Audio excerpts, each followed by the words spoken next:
TMC dimanapun Anda berada, senang sekali saya bisa menyapa kembali di YouTube series dari Cek Fakta Reproduksi Perempuan. Kali ini tema atau bahasan kita adalah kok sering keputihan ya? Pasti para wanita suka relate banget nih ya sama kata-kata keputihan. Tapi sebagaimana yang akan kita bahas hari ini jelasnya mungkin gak cuman saya sendiri yang akan bahas, tapi lebih ke kita mengundang dulu ahlinya. Di sini sudah ada Dr. Caroline Tirta Jasa SPOGK, seorang dokter spesialis kebidanan dan juga kandungan konsultan dengan subspesialis fertility dan juga hormon reproduksi. Beliau juga merupakan ahli laparoskopi atau ahli bedah laparoskopi lebih tepatnya dari Rumah Sakit IMC Pulau Mas. Halo Dokter Caroline. Halo Fi. Berjumpa lagi kita. Iya. Pembahasan kali ini tadi di awal saya bilang relate banget nih sama semua perempuan. Iya. Karena aku yakin banget gak ada satupun perempuan di muka bumi ini yang gak pernah ngalamin keputihan ya. Betul. Nah makanya kita bahas dulu nih soal keputihan itu sendiri. Sebenarnya dimaksud dengan keputihan tuh apa sih dok? Jadi keputihan itu sebetulnya istilah awam ya. Kalau bahasa Inggrisnya vaginal discharge. Vaginal discharge ini maksudnya adalah keluarnya cairan ya dari vagina. Oke. Ya. Simpelnya seperti itu, Vi. Nah, dan untuk selebihnya nanti kita bahas di pertanyaan berikut. Oke, nah itu kan tadi keluarnya cairan dari Iya, vagina, dari vagina gitu ya. Iya. Itu kan berarti jenis cairannya juga banyak, warnanya Ya, beda-beda, macam-macamnya betul. juga beda. Iya. Nah itu ada macam-macam keputihan nggak sih dok? Ada. Jadi keputihan ini tidak selalu keputihan yang patologis. Patologis tuh maksudnya ada infeksinya. Oh. Iya. Jadi keputihan itu secara garis besar dibedakan dua macam. Ya, yang satu keputihan fisiologis ya atau keputihan yang alami terjadi. Yang kedua adalah keputihan yang patologis yang tidak normal yang mengharuskan Anda datang cek ke dokter kandungan. Ya.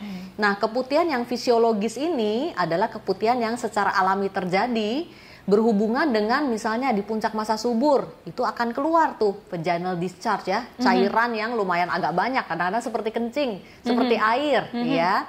Tetapi bening saja, tidak gatal dan tidak berbau. Ya, jadi itu oke saja, tidak perlu datang ke dokter kandungan sebetulnya, ya. Nah, ada keputihan yang patologis. Patologis ini adalah keputihan yang harus datang ke dokter kandungan karena biasanya sudah ada campur infeksi. Nah, biasanya keputihannya itu gatal, ya, atau berbau, ya, atau warnanya sudah tidak bening lagi. Bisa putih seperti kepala susu, bisa kuning, bisa hijau, ya. Nah, kalau keputihan Anda seperti itu, segera datang ke dokter kandungan untuk diobati. Oke, jadi sampai keputihan tuh ada yang warnanya kuning dan hijau ya dok? Betul. Padahal namanya keputihan loh, harusnya Iya. putih ya dok? Nah, makanya istilah keputihan itu tadi sekali lagi adalah keluarnya cairan dari vagina. Jadi cairan itu ya bisa macam-macam dong warnanya. Tergantung dari jenis keputihan yang terjadi. Wah, ini sebagai orang awam baru tahu nih ternyata keputihan itu banyak banget jenisnya, macamnya, sampai ke warnanya juga ya dok. Betul. Ya, yang menentukan itu sebenarnya yang include infeksi atau enggak gitu ya. Nah, kalau misalnya ada yang keputihannya suka ditahan lama gitu ya dok ya, nggak diobat-obatin, nggak ke dokter juga, ada dampak jangka panjangnya nggak sih dok? Iya. Jadi kalau Anda mengalami keputihan yang patologis tadi, kenapa mesti segera datang ke dokter kandungan? Karena infeksi itu bisa merambat tuh. Jadi keputihan yang patologis berarti sudah ada infeksi di area mulut rahim atau vagina, ya. Dan pada perempuan khas banget terjadi ascending infection. Ascending infection itu infeksinya naik, ya. Kuman yang tadinya di vagina sama mulut rahim naik ke atas ke dalam rahim. Ya, jadinya infeksinya di dalam rahim. Dari dalam rahim bisa masuk ke saluran telur. Infeksi di saluran telur yang kita sebut salpingitis.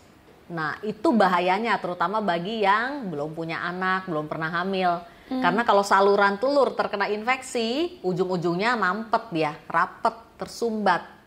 Ya, kalau saluran telur sudah tersumbat, ini kan tempat bertemunya sel sperma dengan sel telur. Betul. Iya, kalau saluran telur dua-duanya tersumbat, ya nggak bisa lagi dong pembuahan alami. Maksudnya hamil secara alami, bahkan inseminasi sudah tidak bisa lagi. Ya harus bayi tabung. Ya, satu-satunya cara hamil untuk orang yang saluran telurnya dua-duanya tersumbat. Ya. Dan kalau itu berlanjut, misalnya nggak diobati juga, ya si infeksi itu akan spill keluar dari saluran telur, masuk ke area rongga panggul. Itu yang kita sebut PID, pelvic inflammatory disease. Itu apa ya. tuh, Dok? Infeksi atau penyakit radang panggul namanya. Ya, itu biasanya sering mengalami nyeri yang kronik menaun, ya, area di perut bawah sini. Bisa di kiri, bisa di kanan, tergantung infeksinya terjadinya di mana. Ya. Dan kalau infeksi atau PID ini dibiarkan, tahap yang paling parahnya itu bisa berupa tubo-ovarial abses. Jadi terbentuk kantong nanah di situ. Ya, di area saluran telur, ya dekat-dekat indung telur juga sebetulnya, tubo-ovarial abses, atau indung telurnya juga terinfeksi. Ya, tubo-ovarial abses. Jadi infeksi yang mengenai atau kantong nanah yang sudah terjadi di area saluran telur dan indung telur. Nah, kalau udah kejadiannya seperti itu dan tidak respon dengan antibiotik karena nanah itu kan harus dikeluarkan. Ya, kita bisa lakukan dengan laparoskopi biasa untuk membersihkan nanah dan mengangkat tubuh ovarial absesnya. Tapi kalau infeksi yang sudah parah banget, kadang-kadang ya saluran telur dan indung telurnya harus dibuang. Wah, bisa sampai separah itu ya, Dok ya? ya? Jadi keputihan sebetulnya kesannya remeh-temeh ya.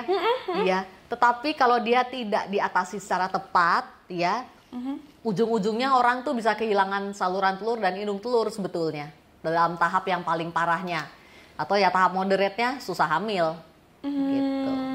Jadi dari awal keputihan yang kayaknya simpel banget ya, setiap perempuan merasakan hampir setiap bulan ketika menstruasi atau setelah menstruasi gitu ya.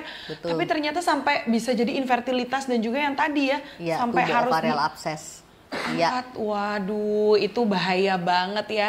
Nah, mungkin kalau sudah ada gejala-gejalanya nih, sudah merasakan keputihan, sebaiknya itu harus ke dokter kandungan atau mungkin ke dokter kulit kelamin nggak sih, Dok?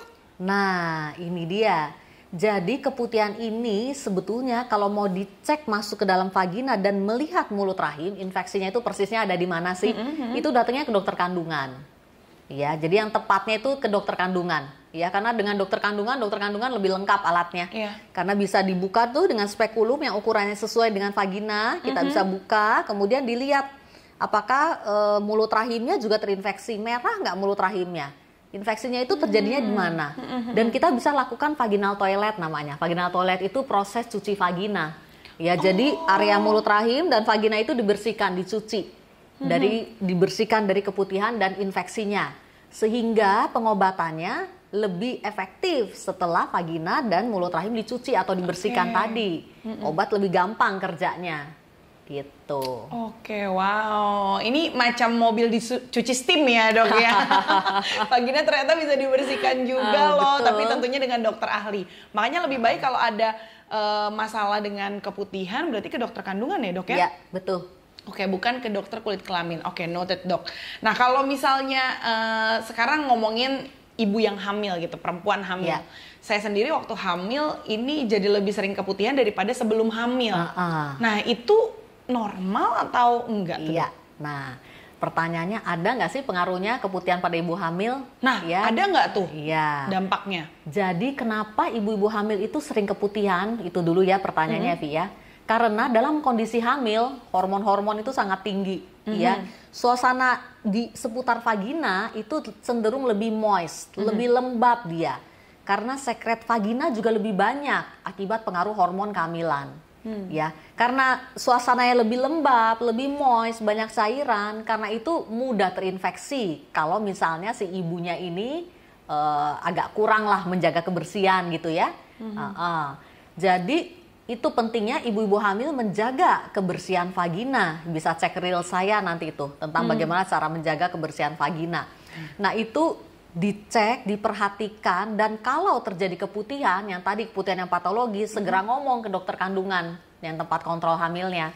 Untuk ya itu tadi dengan spekulum dicek infeksinya ada atau tidak dan dilakukan pembersihan dan diobati. Karena keputihan yang tidak diobati pada ibu hamil bisa memicu terjadinya kontraksi dini. Sampai ke situ ya, dong. Kalau kontraksi sudah dimulai, ya ujung-ujungnya apa? Ketuban pecah dini dan kelahiran prematur. Nah, itu yang gawatnya kalau keputihan pada ibu hamil dibiarkan. Ya. Jadi semua infeksi pada ibu hamil harus diobati karena infeksi akan mencetuskan kontraksi karena terbentuknya zat prostaglandin tuh zat-zat inflamator. Ya, zat-zat radang. Ya, itu akan memicu kontraksi. Ya, kalau sudah kontraksi ya pasti sebentar lagi ketuban pecah dini dan kelahiran prematur. Itu ibarat kayak lingkaran setan tuh. Ya, yang triggernya adalah keputihan yang tidak diobati tadi. Jalan dia lingkaran setannya. Nah, itu yang harus dicegah. Wah, apalagi kan ibu hamil bolak-balik ke kamar mandinya nggak kehitung ya dok. Ya. Betul, itu yang bikin sering terinfeksi juga karena lembab kan. Lembab, terus juga mungkin celana dalamnya sudah ada bakteri gitu. Apalagi kalau pakai panty liner. Nah, pakai panty liner itu salah besar. Oh, itu nggak boleh ya dok? Iya, ini jangan. baik yang hamil ataupun tidak hamil dok? Betul, karena panty liner itu kadang kelembapannya lebih cepat tercapai. Lebih lembab dia. Kan dikekep itu lebih panas, apalagi kalau pakai celana dalamnya ketat juga. Nah, kombinasi dari itu yang membuat vagina itu cenderung lebih lembab dan lebih mudah terinfeksi. Nah, itu kalau ada keputihan ya pertama harus dicek ya. Kalau bisa pakai celana dalam yang longgar aja dan tidak perlu panty liner. Kalau terasa basah atau tidak nyaman ya ganti celana dalam. Jadi bawanya celana dalam ya. Waduh, ini kita kayak packing dong dok ya setiap hari ya kalau bahannya juga bahan katun yang longgar ya, supaya tidak lembab, suasananya lebih kering, banyak ventilasi. Punya ventilasi ya, ada jendelanya ya jadinya ya. Oke, jadi seperti itu ya dok. Tapi kan ini tahapannya tadi kita sudah membahas yang belum hamil, yang hamil. Nah, setelah hamil biasanya pakai KB tuh dok. Ya. KB spiral itu katanya lebih sering keputihan ya dok? Ya, betul. Karena apa? Karena spiral itu bekerja dengan menciptakan suasana radang sebetulnya di dinding dalam rahim. Spiral itu kan sebetulnya benda asing. Intrauterine device atau IUD itu adalah benda asing. Dia bekerja dengan menimbulkan reaksi radang lokal di area dinding dalam rahim sehingga implantasi tertanamnya embrio itu juga tidak terjadi. Juga mencegah kapasitasi sperma untuk pembuahan. Itu cara bekerjanya IUD. Karena itu ya akseptor IUD sering keputihan. Nah, sama juga perlakuannya. Kenapa orang pakai spiral itu mesti kontrol tiap 6 bulan? Yang pertama itu tujuannya untuk ngecek ada nggak infeksi atau keputihan di seputar area mulut rahim dan vagina. Kalau ada ya biasanya kita cuci dong vaginal toilet. Yang kedua cek posisi spiralnya. Ya, karena posisi spiral juga bisa berubah. Dia melorot misalnya atau keluar dari rahim misalnya. Itu yang penting dilakukan pada para pemakai IUD.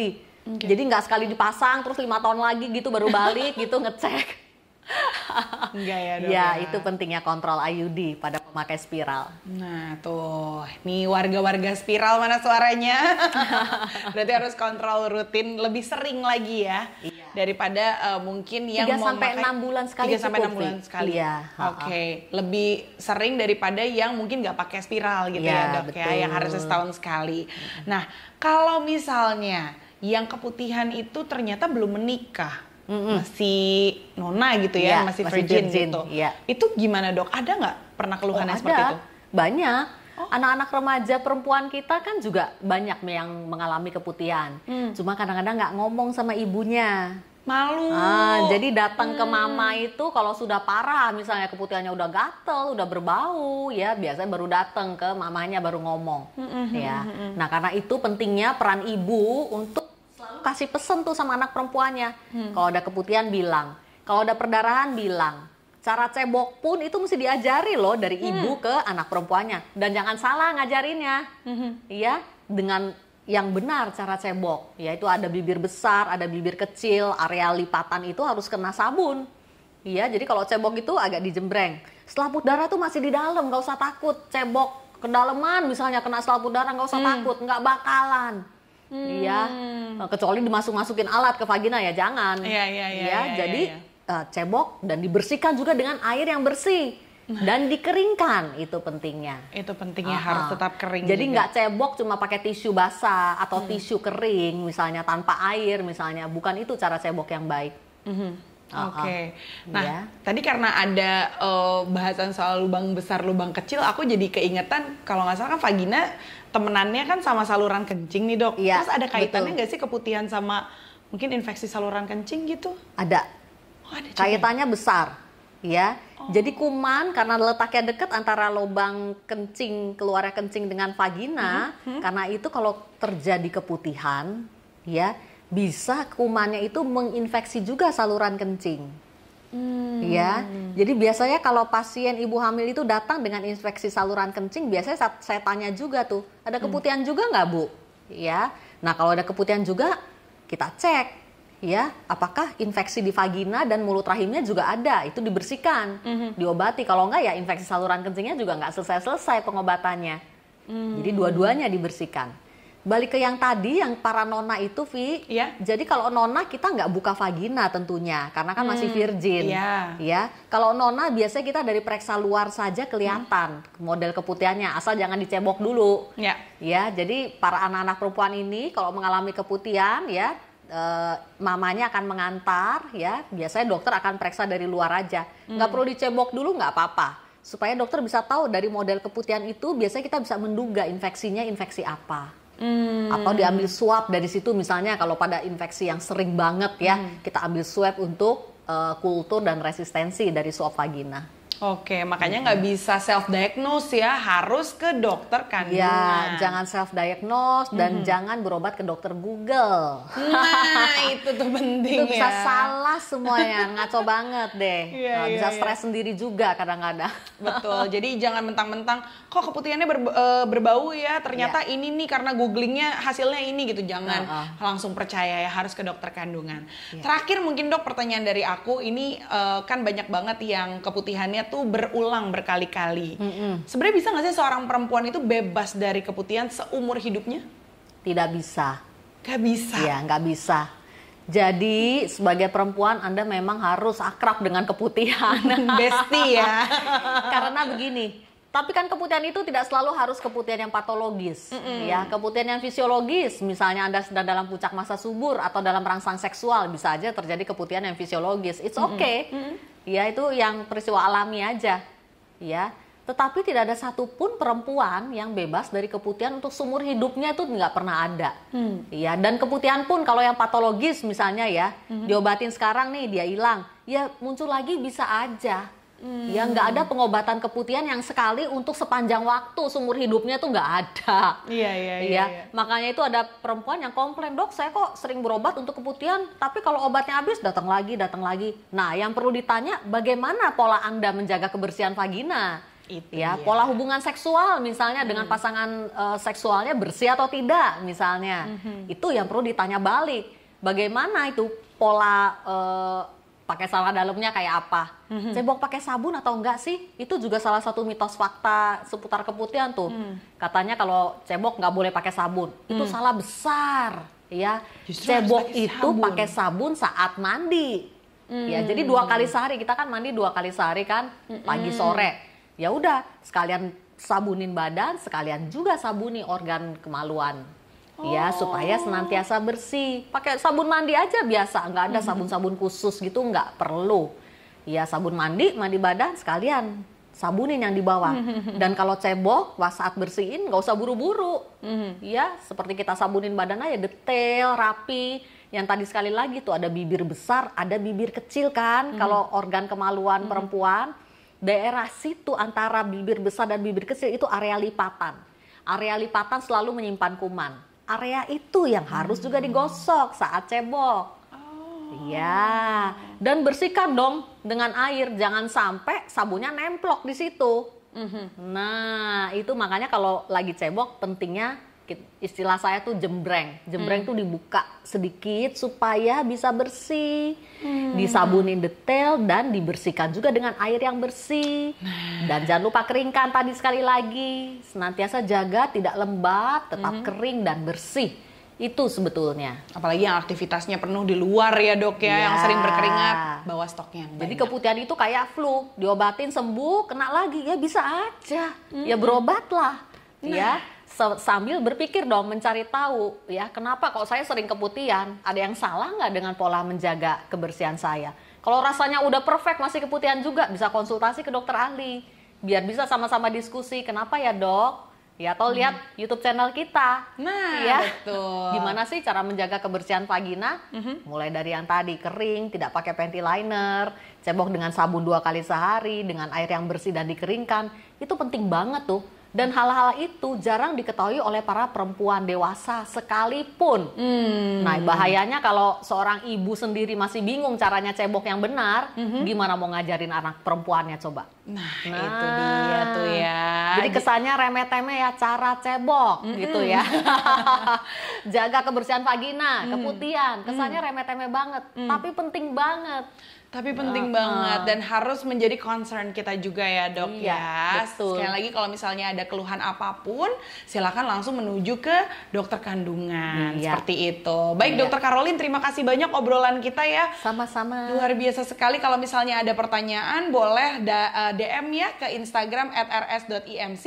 Atau mungkin boleh lihat sosial medianya Dokter Caroline. Nih sudah muncul di layar ya. Silakan bisa dihubungi ataupun bisa melihat video-video secara detailnya lagi. Video-video lainnya itu ada di YouTube channelnya Dokter Caroline dan juga ada di Instagram beliau. Kalau misalnya mau berkonsultasi, boleh loh di Rumah Sakit IMC Pulau Mas. Nanti bisa langsung bertemu dengan Dokter Caroline. Kalau begitu terima kasih banyak untuk Anda yang sudah menonton, Sobat IMC yang sudah menyaksikan YouTube series dari Cek Fakta Reproduksi Perempuan. Kita ketemu lagi di episode-episode berikutnya. Bye-bye.